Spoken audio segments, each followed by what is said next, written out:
Thank you. Good morning, Madeira. Good morning. Now that the early bird gets the worm, and if you got up early to not miss my talk, you got served a can of worms. I'm sorry. I apologize. I really appreciate you being here. I'll try to make up for it a little bit, but the competition is very tough. Look around at this beautiful island. So I greatly appreciate you being here at this beautiful morning on this beautiful island, which today is considered a hidden gem, I'd say, on the outermost periphery of Europe. But it used to be, and it's quite surprising, it used to be at the center of the world for a while. And I'll try to surprise you with a historical deep dive in going through that. That switch between the margins and the center, it shares with my home country, Austria. Austria started out at the easternmost margins of Europe as a kind of borderland against the Ottoman encroachment. And for a short while, it was the center of the world. Vienna, its capital city, was the center of science and culture. And one of the outgrowths is the Austrian School of Economics that I'm a proud member of. And one of the aspects of the method of the Austrian school is called marginalism. And I just briefly mention one aspect is the appreciation for the margins. What's happened at the margins, it's usually the more interesting stuff because it's the change, it's what's supposed to be in the future potentially, it's the harbinger of a better future to come. So I want to draw your eyes a bit to these outermost margins. And being on the margins is quite crucial to understand Madeira's history. I have some rare photographs for you.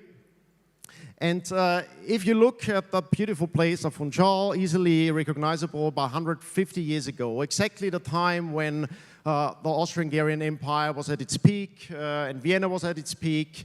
And if you look at the coast, what I find surprising, you see even more ships than today. It's sailing ships, it's big sailing ships. So it was an incredibly busy port at the time, even though it was way past the peak of Madeira. It was a time when Madeira was getting poorer and mainland Europe was on the rise, in particular the Austro-Hungarian Empire.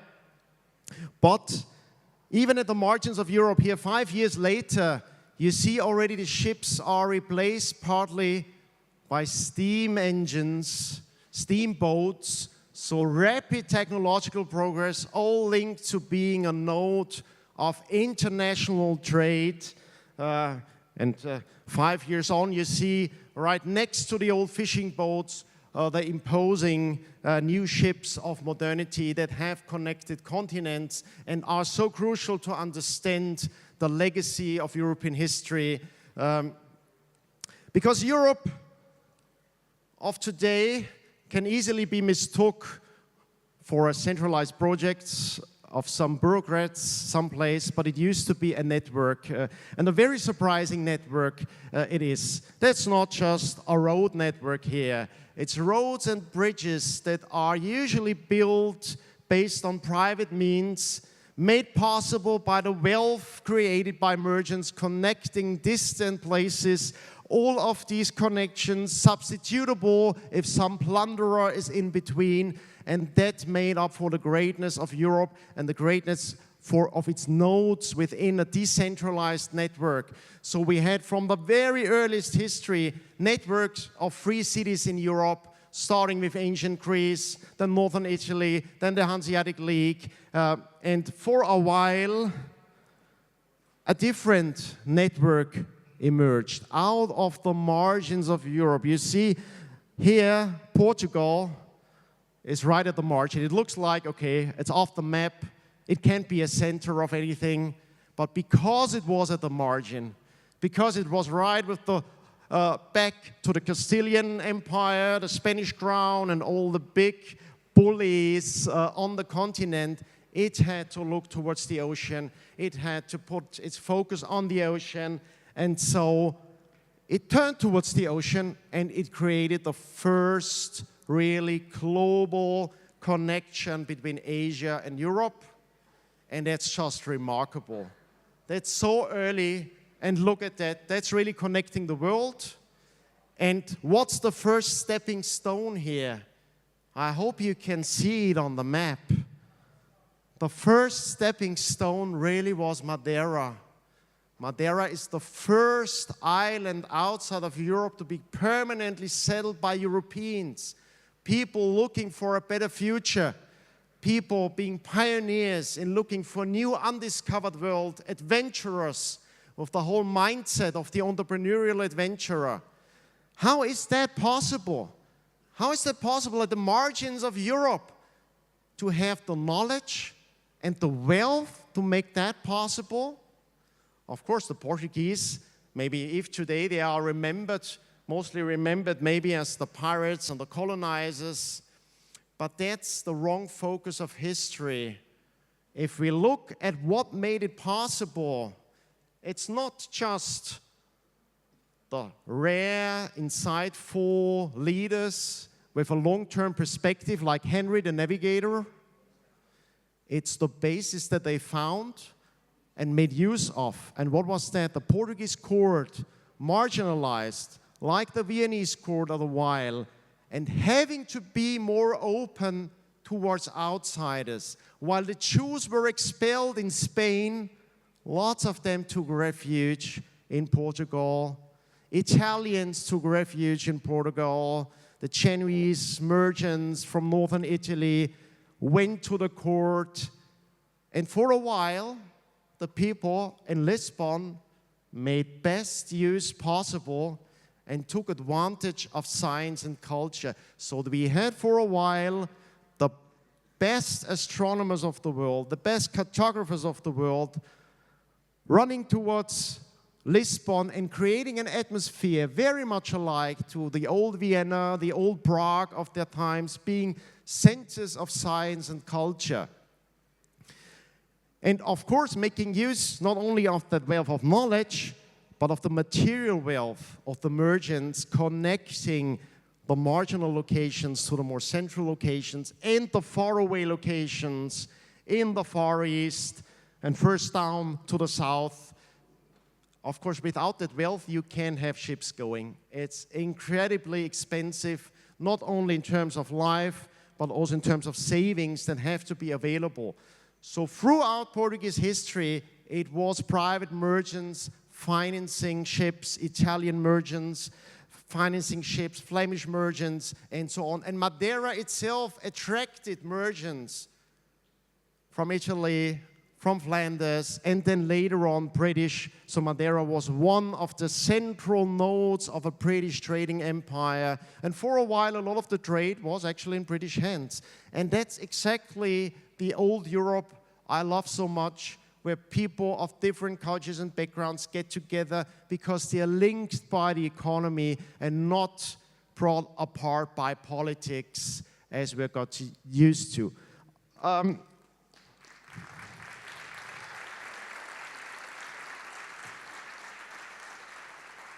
what is the most important bridge between people? What makes it possible to exchange value with people you don't trust, you don't know, you have very different mentality and culture from?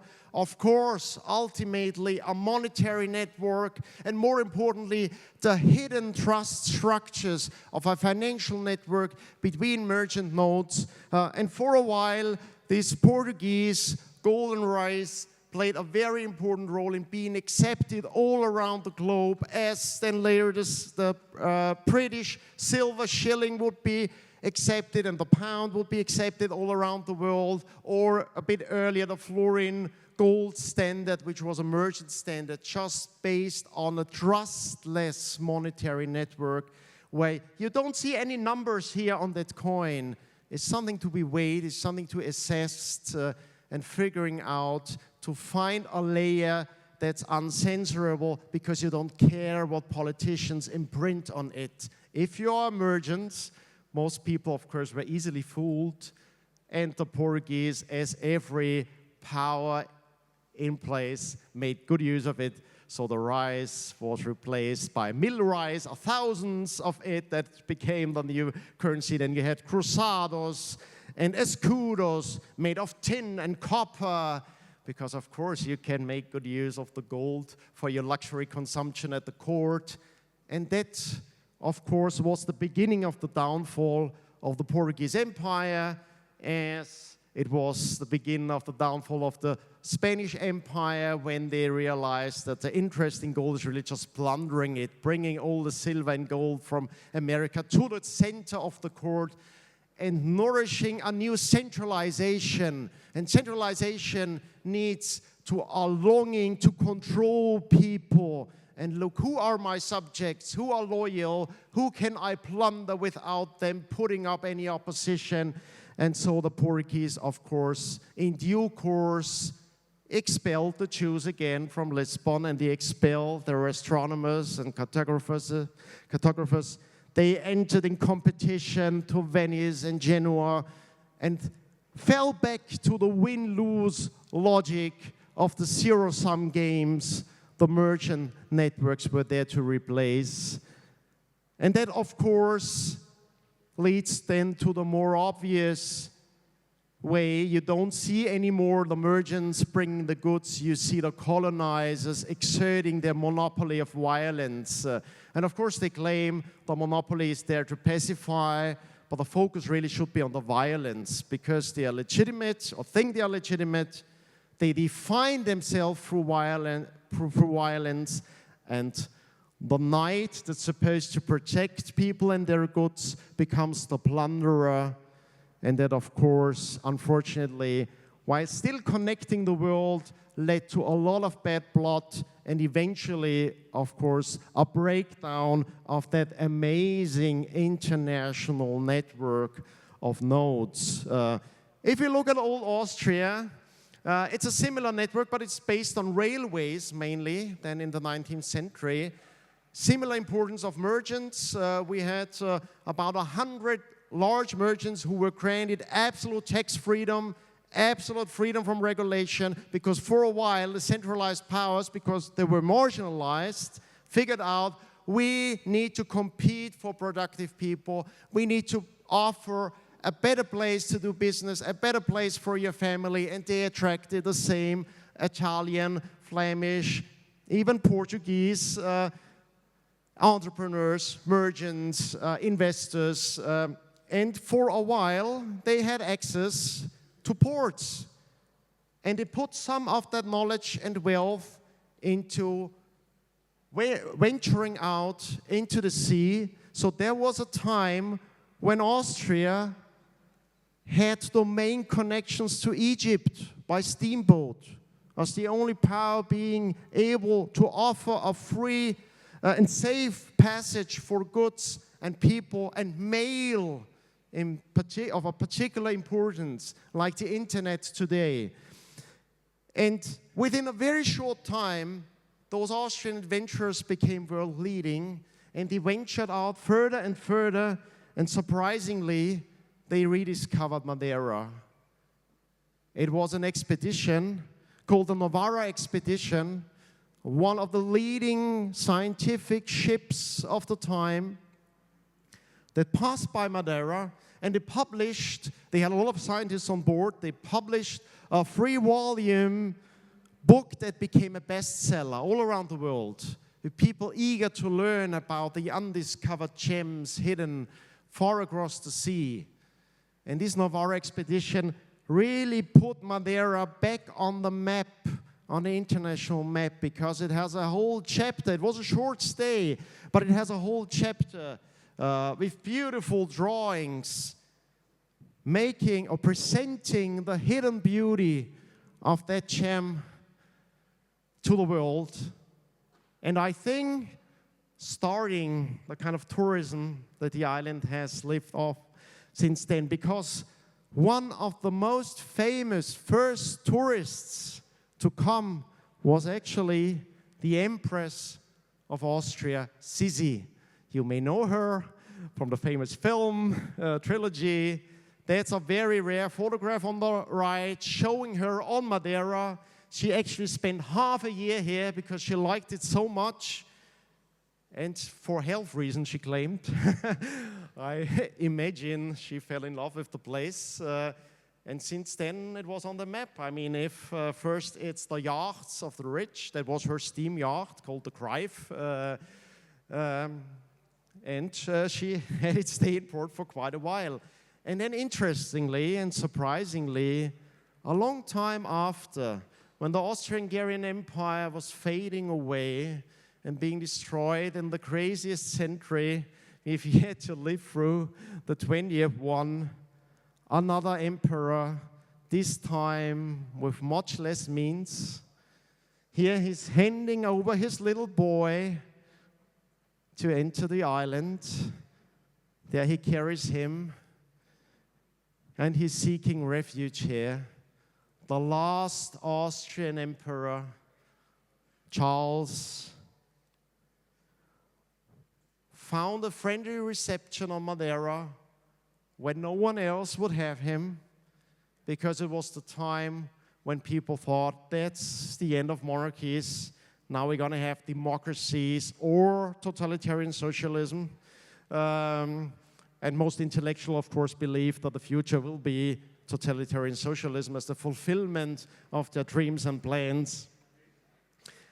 And he didn't give up. He thought, I need a refuge. I want to work on peace. Interestingly, as an emperor, once they were marginalized, they put all their focus on bringing peace back to the continent. He only could take over the position because 3 others had to die that were before him in very due course, and all 3 of them tried hard for peace. And the first one committed suicide because he was so depressed. The second one was shot in Mexico because he wanted to have a peaceful link between Latin America and Europe. And the third one was assassinated in Sarajevo, of course, the start of the First World War.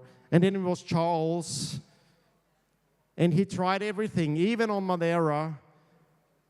And interestingly, they had family connections to Portugal. His wife, Sita, her mother was Portuguese. And it was her mother, and through her mother, who was a Bourbon, Maria Antonia de Braganza, they tried to have a secret peace negotiation in Switzerland, which was the important node, the stepping stone on the continent, whereas Madeira was the safe refuge in the sea. So you had to go to Switzerland before to save yourself and then go on to Madeira. That's how the emperor came to Madeira, and how the family, he had to leave behind most of his kids at first because one was seriously sick. So they had to leave them in Switzerland partly. Then Sita, his wife, went back, brought them back under very difficult circumstances. And here, Maria de Braganza and Neuchâtel and Geneva, which would become very important, not only as a refuge for the Austrian school, but a refuge for those people trying to reconnect the world through trade, through peaceful trade. Of course, it was hijacked by the centralists later on, as almost everything. But for a while, really, starting from Madeira, Charles pushed to get a peace, but it only made a big affair. It was called the Sixtus Affair because governments were not in favor of some monarch going for peace. So that eventually, unfortunately, failed. But a close member of the family, Juaro Maria da Loreto de Almeida Correa Santos, sorry, I have to read that. Typical Madeiran name, or Portuguese name. He was raised with the Portuguese royal family, who at the time, when he was young, was in exile in Austria and taking refuge in Austria for a while. He went with the family and helped them get everything in order in Madeira and start a new life on Madeira. They were received by Mr. Reed from Reed's Hotel. And at first, they got a nice villa, the Villa Vittoria in Funchal. But unfortunately, they did not have Bitcoin at the time. So you have to flee. All your means are usually immobile. What's the kind of monetary structure you use? Gold and jewels. They thought they played it safe, So, of course, they knew what was happening. They had a really safe deposit of gold in Switzerland, only to find out it was plundered. So, it was, in the end, only the gold and jewels they brought with them. As the most mobile, most liquid kind of money, the refuge money that worked for a while, but more importantly, it was the trust of people. So then when they couldn't afford the hotel rates, accommodation any longer, they were offered, by generosity, the Quinta do Pico on Monte. But of course, if you don't have money, you have to do trade-offs. I think it was a pretty good offer. But still, unfortunately, it was winter time on Madeira. And Madeira is great during winter. But if you go up too high, and you're particularly unlucky, and it's an untypically cold winter and the misty mountains, and your house is a ruin that can't really shut the windows and doors, it'll get chilly. And probably with a harsh winter and intense humidity, but more likely the stress on Charles, seeing that his efforts to bring peace would be failing, and seeing all his world go down under in flames and going to ruins,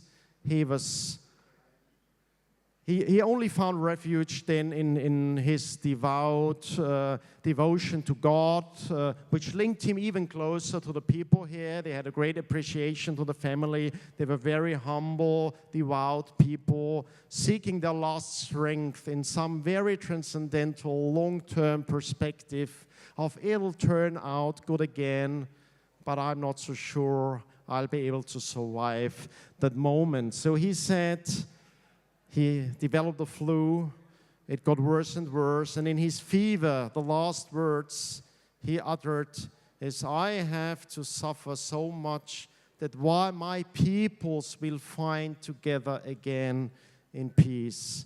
He still considered himself like this patriarch of different families with different traditions and cultures, and he was hoping that they would find together again, as the royal family was an example of, with all the different languages and cultural backgrounds brought together. So his kids seemed happy in the garden of Monte, but unfortunately they had to watch their father die here on Madeira. He's buried on Madeira, the last emperor of the Austrian Empire. He faded away. At first he didn't even have the money to call for doctors. And then, of course, if you're really suffering, there's some compassion to be found on that island. And they got such a friendly reception on the island and so much generosity that they insisted on him being buried on the island. And the family has been visiting the island forever since then. The kids have been coming back to visit that important place where the emperor found his last refuge. And he died under a different context, but it has some similarity to this guy, the first one, Rudolf, Crown Prince Rudolf, who committed suicide.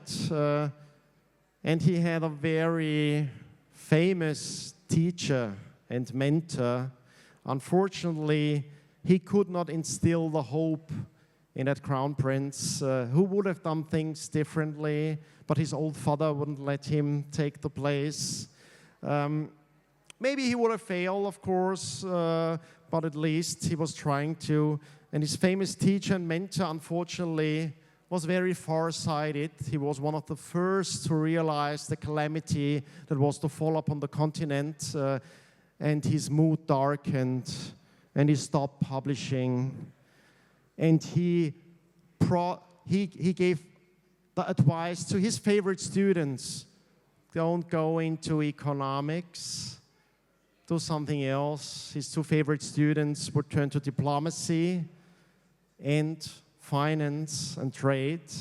That was Karl Menger, the founder of the Austrian school, very close to the center of the empire when it was at its peak, when it was the most open, because it had to be the most open to knowledge and ideas. His favorite students were Richard Schüller and Felix Somari. They are very little known because, of course, then the academic students become more representative and important.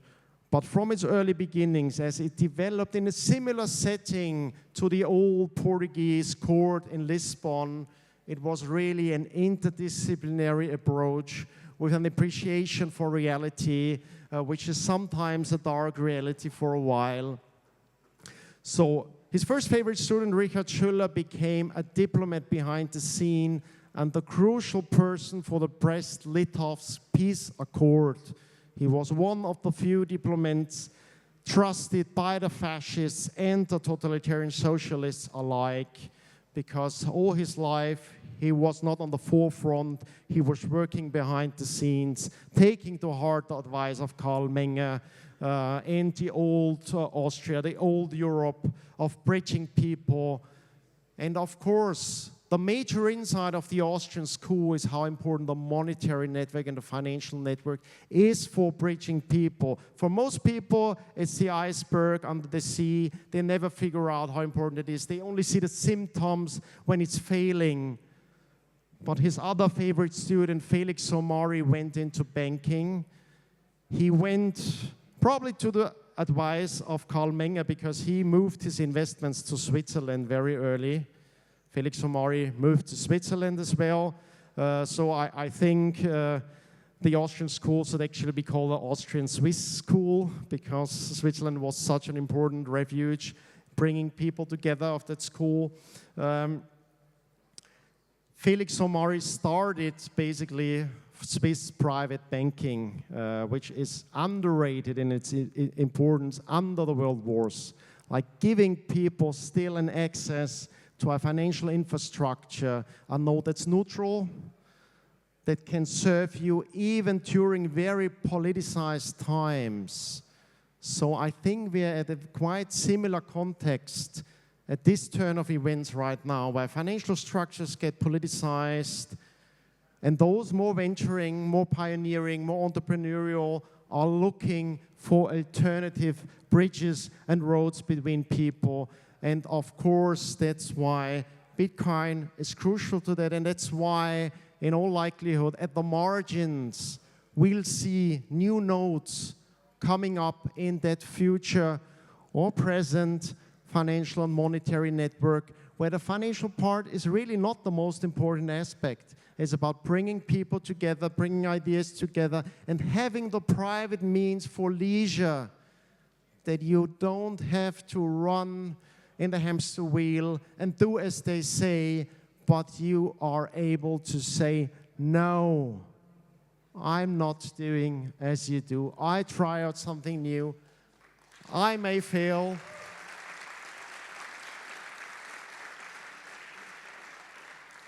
But I may find a stepping stone somewhere where no one is looking, right on the margins, and I have a strong feeling that Madeira again can become the stepping stone as it used to be for a new, peaceful, global order.